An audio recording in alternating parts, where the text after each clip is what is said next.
as causas mais comuns de oclusão arterial aguda: embolia por doença cardíaca, doença arterial obstrutiva ou aneurismática, e a trombose, própria da artéria e após reconstrução arterial, ou trauma.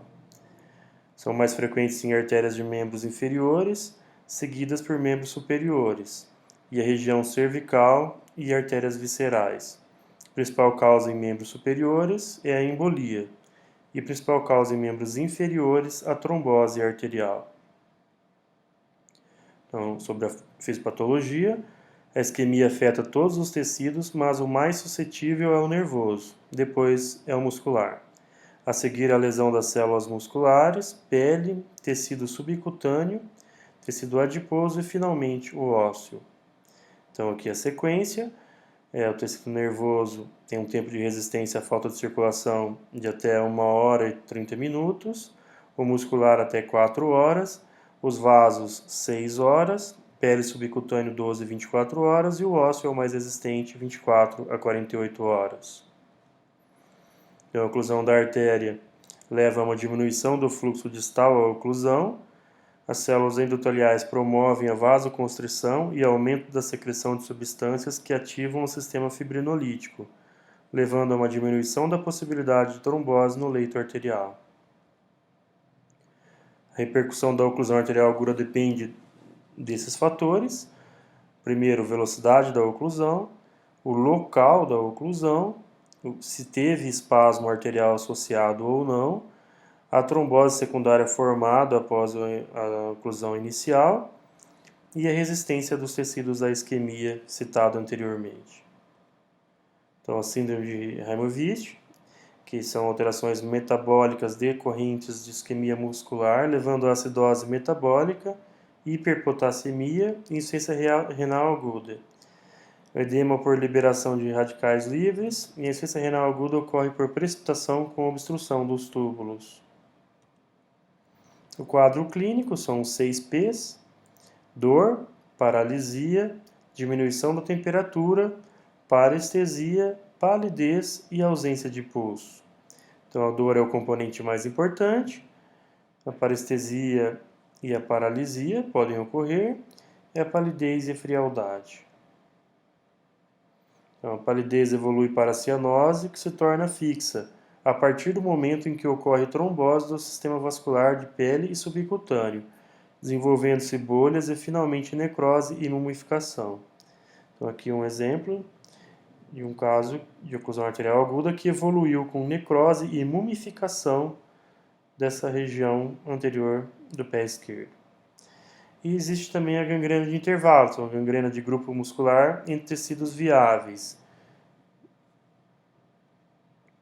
É importante aqui a classificação das categorias de Rutherford para isquemia aguda, principalmente para uma decisão terapêutica. Então, classificação 1, viável, tem dor, presença de dor em repouso, ausência de déficit neurológico ou fraqueza muscular, o enchimento capilar é normal e sinais de Doppler arterial e venoso também claramente audíveis.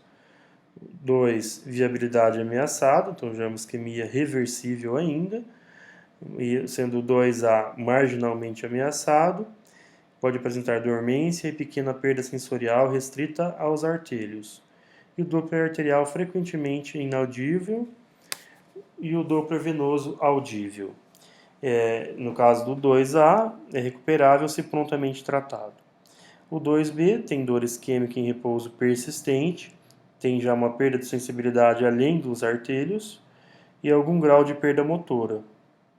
O Doppler arterial usualmente é inaudível e o Doppler venoso audível. Também uma recuperação com uma revascularização imediata. E categoria 3, membro inviável. Apresenta perda da sensibilidade, paralisia muscular acima do pé, ausência de enchimento capilar ou eventualmente contratura muscular ou até pele marmórea. Ausência de sinais de Doppler tanto venoso quanto arterial, e geralmente esses casos evoluem para amputações maiores ou com lesões neuromusculares permanentes. Aqui um exemplo de uma oclusão arterial aguda, categoria Rutherford 3, membro inviável. As principais causas, agora falando referente à embolia arterial. Então, as principais causas são cardíacas, fibrilação atrial, infarto, cardiomiopatia, aneurisma de ventrículo esquerdo, doença valvar e mixoma atrial. E as não cardíacas, aneurismas, doença ateromatosa, trauma, próteses vasculares, revascularização prévia, causas iatrogênicas e embolia paradoxal. Então, a fonte mais importante é o coração. Então, a fibrilação atrial está envolvida 90% do átrio esquerdo. E depois os aneurismas arteriais. Então, fibrilação atrial está envolvida em 90% dos casos. E principalmente relacionado ao átrio esquerdo. E depois os aneurismas arteriais. O êmbolo também pode se originar de placas de ateroma. A invasão tumoral do coração esquerdo também é causa de embolia, no caso o mixoma. E existe a embolia paradoxal. Então, TVP, uma trombose venosa profunda, que havendo comunicação entre as câmaras cardíacas, um forame oval patente, por exemplo, o êmbolo ganha o sistema arterial em vez de se alojar na artéria pulmonar. Os aneurismas alojam trombos murais que podem embolizar para as artérias da extremidade. Então, também temos a embolia séptica a partir de vegetações cardíacas. Causas iatrogênicas como ar, mercúrio, fragmento de catéter. E lembrando novamente da gangrena de intervalo, que é um grupo muscular com necrose e membro distal viável. Então, são áreas de necrose intercaladas com áreas sem essa interferência. O local mais frequente da localização do êmbolo, então a bifurcação da artéria femoral comum, em 36% das vezes, no membro inferior. E no membro superior, a artéria braquial, em 9% das vezes. Um exemplo de um êmbolo que se alojou na bifurcação da artéria femoral, que é o local mais comum de membro inferior. Então, a localização bifurcação femoral 36%, aorta ilíacas 24%, artéria poplítea 15%, membros superiores 11% dos casos, artérias viscerais 7% e artérias infrageniculares 3%. Síndrome do dedo azul é um êmbolo de pequena monta ou um chuveiro de êmbolo. Origina-se de placa de ateroma de artéria troncular e compromete pequenas artérias do dedo do pé ou, mais raramente, da mão. A fonte mais comum é a ateromatose de ilíaca. Dor de variável intensidade que antecede alguns dias a necrose do dedo. Cuidado, 51% possuem pulsos e eventualmente assopro. Então, mesmo tendo feito a síndrome do dedo azul, pode ser palpado pulso, mas alguns podem apresentar o sopro. Então, o dedo mais acometido é o hálux e a origem do êmbolo é a femoral, o canal dos adutores. Quando a lesão acometer os pés bilateralmente, certamente a fonte está mais alto, é mais proximal, então no caso a aorta. Na síndrome do dedo azul de quirodáctilos, a fonte mais provável é a subclávia. E o paciente deve ser tratado inicialmente com antiagregante analgésico. Aqui um exemplo de microembolização distal devido à placa na artéria subclave. Esse exemplo é uma microembolização distal de pododáctilos e do pé, devido a placas e um aneurisma pequeno de aorta, provavelmente ulcerado. Agora, referente à trombose arterial, então uma coagulação do sangue intraarterial de uma artéria com uma lesão prévia. A causa mais frequente é a doença degenerativa aterosclerótica, mas existem outras causas. Aneurismas, principalmente de artéria poplítea, dissecção de aorta, aprisionamento da artéria poplítea, doença cística advencial, obstrução de enxerto prévio, cisto com material mucoide, iatrogenia, trombofilia, arterites, contusão, policitemia, insuficiência cardíaca congestiva, choque, neoplasias e infecções. Então, o quadro crônico permite o desenvolvimento de circulação colateral, amenizando a repercussão hemodinâmica quando ocorre uma oclusão. Aqui um exemplo de uma trombose na primeira porção da artéria poplítea e aqui após a angioplastia. Então observem que existe uma rede grande de circulação colateral.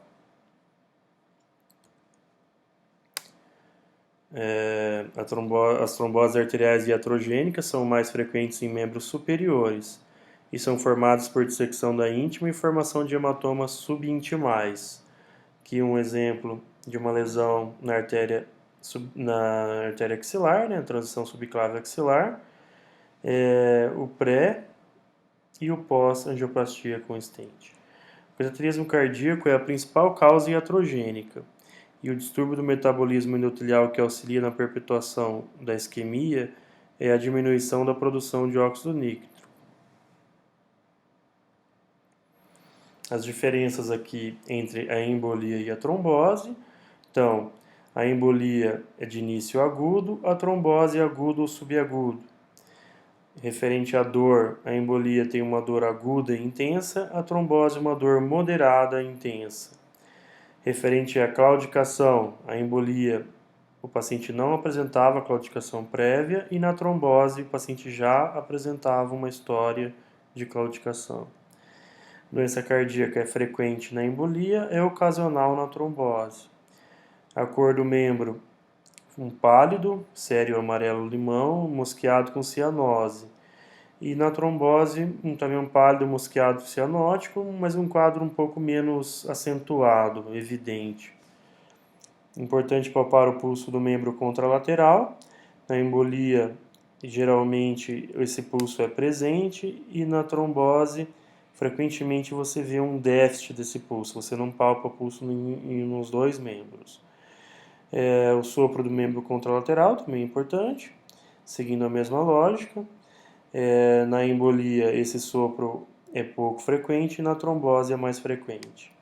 E a fonte emboligênica da embolia, frequentemente, é a fibrilação atrial. Na trombose, é menos comum uma fonte emboligênica, porque se trata de uma descompensação, geralmente de uma placa já pré-existente. Esse diagnóstico diferencial arteriográfico, então é importante na árvore arterial, na embolia as artérias estão lisas e na trombose tem a presença de irregularidades, de placas de ateroma. Circulação colateral é frequente na trombose, como citado anteriormente, e geralmente ausente na embolia. E a morfologia da obstrução, taça invertida ou menisco convexo na embolia e uma ponta de lápis ou vela invertida na trombose. Então, obstruções satélites, o êmbolo se fragmenta no trajeto até a impactação. O trombo não se fragmenta. E o local de obstrução, então o êmbolo geralmente impacta em bifurcações. A lesão costuma estar 10 a 15 centímetros acima dos sinais, porque ele impacta em bifurcações. E quanto mais distal, menor os sintomas. Um outro diagnóstico diferencial importante entre a oclusão arterial aguda e a trombose venosa profunda. Então, na oclusão arterial aguda, o quadro é de início súbito, na trombose venosa profunda, gradual. As veias superficiais na oclusão arterial aguda estão colabadas, na trombose venosa profunda, ao contrário, engurgitadas. O edema praticamente ausente na oclusão arterial e presente na trombose venosa profunda. A temperatura diminuída na oclusão arterial e normal ou quase normal na trombose venosa profunda. Os pulsos ausentes, porque ocorreu uma oclusão arterial, e na trombose venosa profunda podem estar presentes, estão presentes na maioria das vezes, com exceção de casos como flegmásia, cerúlea ou alba dolens. E na elevação do membro ocorre uma piora na oclusão arterial e uma melhora na trombose venosa, melhora dos sintomas. Aqui é flegmásia, cerúlea dolens, dificuldade de drenagem venosa que leva ao aumento da pressão venosa e impedimento do fluxo arterial. Então, aumento da pressão compartimental e edema. O membro tem aspecto de estase venosa, com cianose, calor, empastamento e engurgitamento venoso superficial. Então o TB geralmente é maior que meio e o fluxo arterial, apesar de diminuído, pode estar presente, que é um exemplo de um caso clínico nosso. Ainda dentro do diagnóstico diferencial, dissecção de aorta, pode levar à isquemia de um ou ambos os membros, e o baixo fluxo arterial, por comprometimento cardíaco, insuficiência cardíaca congestiva, por exemplo, falha da bomba. Os dados laboratoriais, então é evidenciado um aumento da CPK secundário à necrose. Geralmente maior que 15.000 é preditor de mortalidade. Elevação também de leucócitos, principalmente nos casos de isquemia intestinal. A acidose metabólica ocorre em qualquer situação de isquemia grave e extensa, podendo acarretar em uma concentração e piora da função renal. E a trombocitopenia pode ocorrer em causas de CIVD, coagulação intravascular disseminada. Referente aos diagnósticos, métodos não invasivos, o ecodoppler vascular fornece elementos que confirmam o diagnóstico, o local da obstrução, dados sobre a circulação colateral e eventual trombose venosa associada. Faz também diagnóstico diferencial entre embolia e trombose. Nesse caso, um caso de embolia da artéria poplítea esquerda, evidenciando praticamente uma taça invertida aqui no ecodoppler. Então, combina a imagem dos vasos com as formas de onda e pode substituir a arteriografia em muitos casos, embora não forneça os mesmos detalhes que a arteriografia, seria uma desvantagem. A arteriografia, propriamente dita, permite localizar a obstrução, visualizar a árvore arterial distal e pode facilitar a decisão em relação às opções terapêuticas. Deve ser indicado nos seguintes casos: casos de extremidades viáveis, com chance de salvamento, em casos selecionados e de modo a não retardar o tratamento. Pode esclarecer a natureza embólica versus trombótica. Na arteriografia, a embolia, as artérias têm parede lisas, regulares e calibres normais, e fica evidente a imagem da taça invertida, além de uma circulação colateral escassa ou ausente. Então, taça invertida, circulação colateral escassa ou ausente. E geralmente localizada em bifurcações. Na primeira imagem, um êmbolo na primeira porção da artéria poplítea. A segunda imagem, um êmbolo na bifurcação femoral, que é evidência do êmbolo.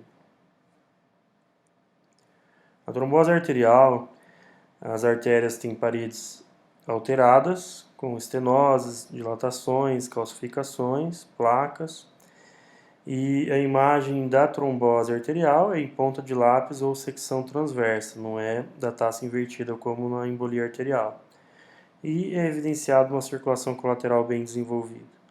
Aqui um exemplo de uma oclusão trombose da ilíaca direita. Então é evidenciado já placas com artérias com placas, dilatações, calcificações, uma extensa rede colateral. E aqui uma oclusão trombose da segunda porção da artéria poplítea esquerda, mesma coisa, em ponta de lápis, não é uma imagem de taça invertida, na trombose fica mais em ponta de lápis. São evidenciadas artérias com alterações, com paredes alteradas e uma rede de circulação colateral importante. Angiorressonância, o contraste é não iodado, é o gadolínio que é utilizado, permite aquisição em 3 dimensões e a caracterização da parede vascular, trombos e uma análise até quantitativa de fluxos. Aqui um exemplo de angiorressonância evidenciando uma oclusão por embolia, não se vê quase circulação colateral e uma interrupção abrupta do fluxo na segunda porção da poplítea esquerda. E a angiotomografia, então os modernos aparelhos de tomografia computadorizada, multislice, possibilitam um estudo detalhado do sistema vascular, possibilidade de reconstrução em 3 dimensões também das imagens obtidas, que é um êmbolo na primeira porção da artéria poplítea direita. Referente ao tratamento, o tratamento geral da isquemia arterial aguda, inicialmente heparinização terapêutica endovenosa, 30 unidades por quilo, endovenosa seguida de infusão contínua de 1.500 unidades hora, a fim de manter o TPA entre 2,5 a 3 vezes o valor basal. Não usar vasodilatadores, exceto quando a causa for ergotismo, ou na síndrome do hipofluxo arterial do intestino por baixo débito. E não aplicar calor, mas evitar a dissipação com cobertores. A embolia geralmente está localizada nas bifurcações, então aorta ilíacas, femoropoplítea, subclávio axilohumeral, deve-se realizar cirurgia. Em pequenos vasos da perna, antebraço, dígito plantares e dígito palmares, o tratamento é clínico. Em pequenos vasos por injeção de drogas, fazer heparina, corticoide, vasodilatadores e trombolíticos. Tratamento conservador da embolia, heparinização plena, e geralmente é indicado esse tratamento conservador para pacientes com graves fatores de risco, como IAM, ICC, pós-operatório recente cirurgia de grande porte, chocados ou nos casos em que a isquemia é mínima. A embolectomia, então associada à fibrinólise, é o procedimento mais resolutivo. Passar o Fogarty até não sair nada por 2 vezes. Em artéria íntegra, fazer incisão transversa. Na dúvida da existência de material embólico, arteriografar o paciente. Aqui Thomas Fogarty, inventor do catéter de Fogarty, catéter balão. E aqui um exemplo de um tromboêmbolo retirado cirurgicamente, utilizando o catéter de Fogarty.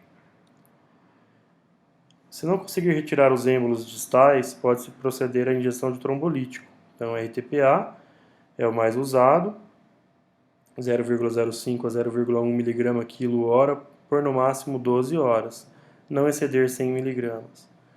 E aqui as cores dos catéteres de Fogarty. O verde, 3F, o vermelho, 4F, 5F o branco, 6F azul, 7F amarelo. E os calibres dos catéteres de embolectomia, geralmente em ilíaca usa-se 5F, femoral 4 ou 3, tibial vasos infrageniculares 3F ou 2F. Então na embolectomia o pulso geralmente é ausente ao fim do procedimento. Terminada a embolectomia, o pós-operatório deve ser conduzido mantendo-se a heparinização para diminuir a probabilidade de uma nova embolia e a trombogênese da parede arterial cruenta, que foi manipulado. Complicação, pode ocorrer a ruptura da artéria, é imediato, no ato já, e a aceleração da doença aterosclerótica a médio prazo, por essa criação dessa área cruenta pela manipulação. O tratamento da trombose, a conduta geral é eliminar o espasmo arterial, pode ser utilizado o alpoestradil, por exemplo. Evitar a formação ou extensão da trombose, então evitar a formação do trombo secundário. E a eliminação do trombo. As indicações do tratamento da trombose, artérias pequenas de perna e antebraço é o tratamento clínico. Aorta ilíaco, femoral, poplíteo, subclávio axilar, se o paciente tiver alto risco também, tratamento clínico. O membro descompensado, fazer arteriografia e uma cirurgia reconstrutiva.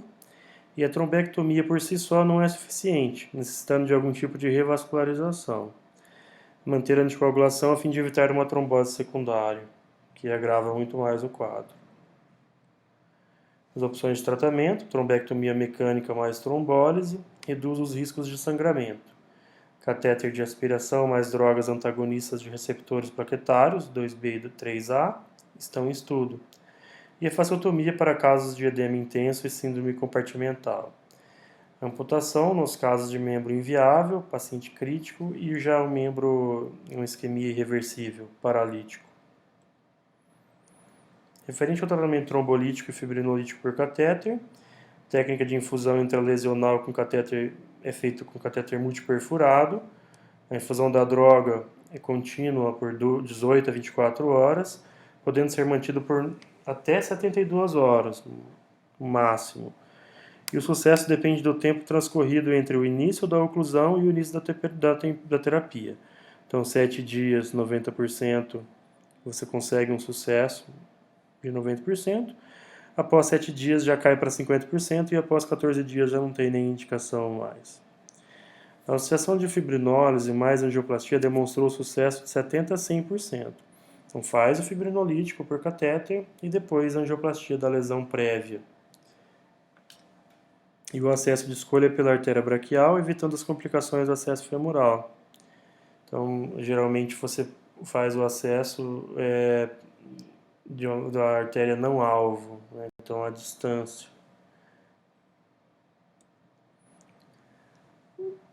Ainda sobre o tratamento fibrinolítico, indicação em casos selecionados, principalmente no setor femoropoplíteo, e a isquemia que está semi-compensado. Se tiver insucesso na lise do trombo, com piora da isquemia, interrompe-se a lise e converte-se para a cirurgia. Contraindicação absoluta para fibrinólise regional pelo estudo TOPAS é a gravidez. Então, a gravidez é uma contraindicação absoluta. E a trombólise segmentar pode ser feita de dissolução do trombo, restauração da perfusão, identificação da causa. As contraindicações absolutas: sangramento interno ativo ou recente, menos de 10 dias, isquemia já irreversível do membro, AVC recente, o AIT em menos de 2 meses, ou AVC com menos de 6 meses, neurocirurgia ou TCE nos últimos 3 meses. São as contraindicações absolutas. Também neoplasia intracraniana ou craniotomia recente, trombo móvel na cavidade cardíaca esquerda e a gestação, como citado anteriormente. As contraindicações relativas: paciente submetido à ressuscitação cardiopulmonar nos últimos 10 dias, cirurgia não vascular de grande porte pós-trauma nos últimos 10 dias, hipertensão não controlada, tumor intracraniano, cirurgia recente de globo ocular, punção prévia de vaso não controlável por compressão. E as menores: insuficiência hepática, gravidez, endocardite bacteriana e retinopatia diabética.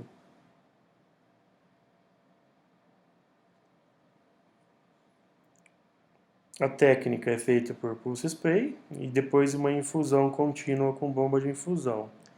Trombólise farmacomecânica que usa trombolítico em alta concentração. A injeção rápida intratrombo através de spray de alta pressão é utilizada no começo do procedimento. E faz um sequestro do trombolítico no trombo, melhora o efeito terapêutico e diminui os efeitos sistêmicos.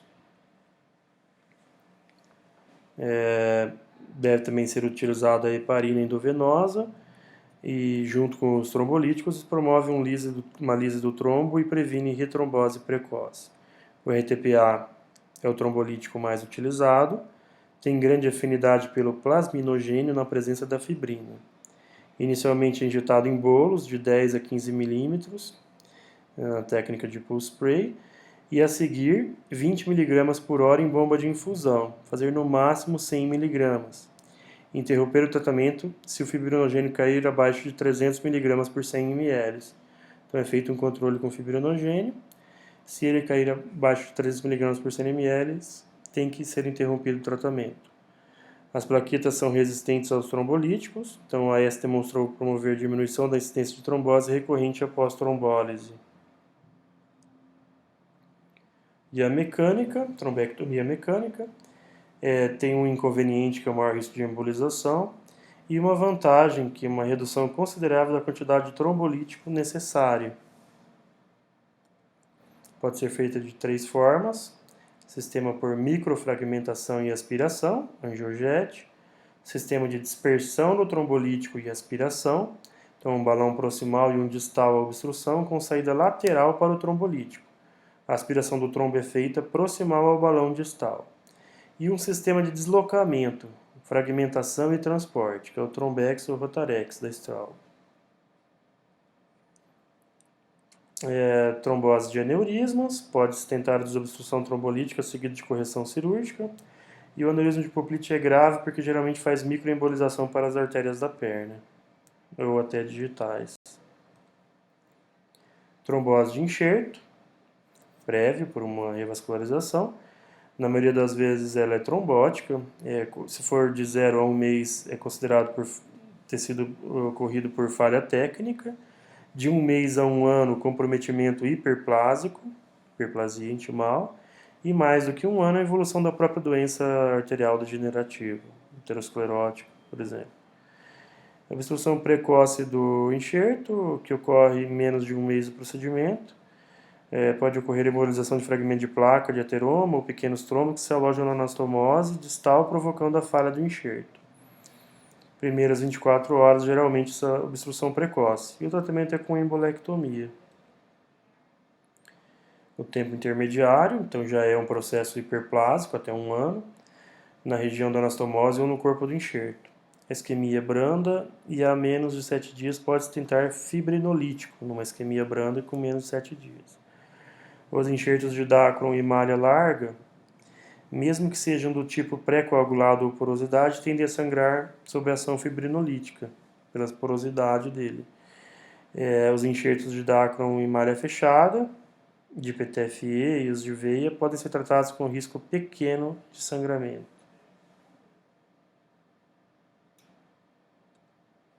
E a obstrução tardia, geralmente é uma evolução da própria doença aterosclerótica. A ação fibrinolítica já não é favorável. Muitas vezes termina em amputação. O prognóstico, a incidência de perda de membro conforme o local de obstrução. Então, uma obstrução da artéria poplítea, prognóstico ruim, 72,5% de incidência de perda de membro. Ilíaca externa, 46%. Axilar, 43%. Braquial, 26%.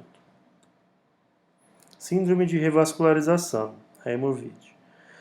Os sinônimos são síndrome de isquemia e reperfusão, síndrome metabólica mielonefropática. Alterações metabólicas decorrentes da isquemia muscular. Então, a isquemia muscular leva a alterações metabólicas. O quadro mais temido de isquemia e reperfusão pode ocorrer pela embolia cavaleiro de aorta, por ser proximal e abranger ali artérias de grande calibre. Após 3 horas de isquemia, já há acúmulo de ácido lático e hidrólise de fosfatos inorgânicos com diminuição do pH intracelular. A falha da bomba de sódio e potássio com aumento de sódio intracelular e potássio extracelular. Então, recapitulando, a diminuição de oxigênio leva à diminuição de ATP, que leva à falha da bomba de sódio e potássio e diminuição da síntese de fosfolípidos, que leva a edema e degradação de fosfolípidos e a lesão de membrana. Então, componente regional e sistêmico. Componente regional é a síndrome compartimental, sendo prevenida com fasciotomia. O local mais comprometido é a loja tibial anterior. E o sistêmico, levando a acidose metabólica, hiperpotassemia e mioglobinúria. A mioglobina se deposita nos túbulos renais proximais, provocando insuficiência renal. Atenção! O diagnóstico diferencial de hematúria e hemoglobinúria é feito com água oxigenada. Então, laboratório na síndrome de revascularização, hiperpotassemia, acidose metabólica, insuficiência renal aguda, elevação de CPK, LDH, de PCO2 e queda de PO2. E o tratamento? Bicarbonato e glicoinsulinoterapia para diminuir potássio e melhorar a acidose. Fasciotomia, restabelece o fluxo capilar e o calibre das artérias e veias. E o manitol para estimular a diurese. A alcalinização da urina irá diminuir a precipitação de mioglobina nos túbulos renais e também atua nos radicais livres de oxigênio. Ergotismo. A maioria ocorre em pacientes jovens que fazem uso do ergo, das substâncias derivadas do ergo, para o tratamento de enxaqueca. O exame físico tem isquemia aguda geralmente bilateral, podendo levar à necrose digital. Os exames diagnósticos, o duplex scan, color, que é o Doppler, e a arteriografia. E os achados arteriográficos, estreitamento da luz vascular de aspecto filiforme com fio de costura, sinal da linha, podendo até desenvolver circulação colateral por uso crônico. Tratamento do ergotismo, suspender a droga, a simpatectomia, bloqueio do simpático, e o nitroprussiato de sódio. Cuidado, o excesso dessa medicação pode gerar intoxicação pelo cianeto, que gera o sangue brilhante ou sangue marrom. O tratamento dessa condição se faz com azul de metileno. Muito obrigado.